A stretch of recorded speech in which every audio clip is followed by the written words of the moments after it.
My next question, and I want to just go back to something, just to provide you an opportunity. There's a lot of us here that really do think that there's an importance to the clean and drinking water state revolving loan funds, and there's a $2.46 billion decrease in the skinny budget proposal that's been laid out. So let me just ask this question on it. Congress appropriates, and we direct, we authorize, and so forth. My suspicion is that Congress will seriously consider reappropriating those funds again. Would it be fair to say, although there's been some suggestions that you're not following the law and so forth, if we appropriate it and direct that it be put back into those revolving loan funds, you'll follow the law and you'll see that it's been done? Of course, yes, Senator. Okay.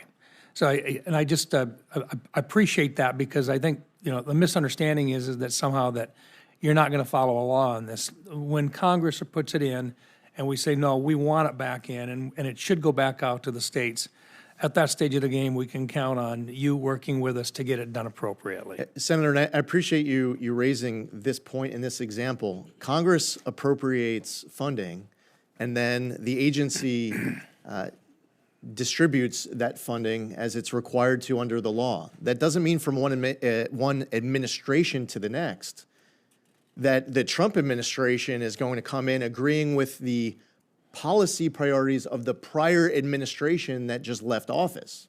There might be a disagreement of opinion between administrations, and we come in towards the beginning of a fiscal year.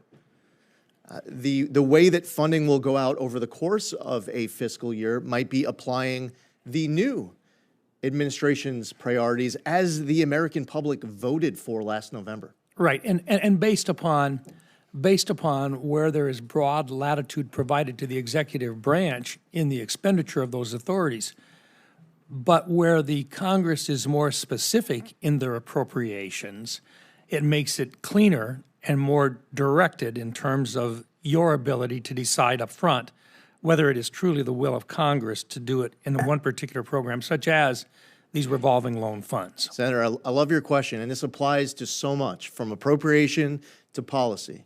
If Congress wants an agency to take a specific action, Congress can give an obligation to an agency. I'm here as I was during my confirmation process, and I will continue to come before Congress committing to fulfill all statutory obligations. And if there's some new statutory obligation that's created because of some law that's passed, say, a month from now, our agency will fulfill those statutory obligations. It's a really important point. Thank you, Senator. Thank you.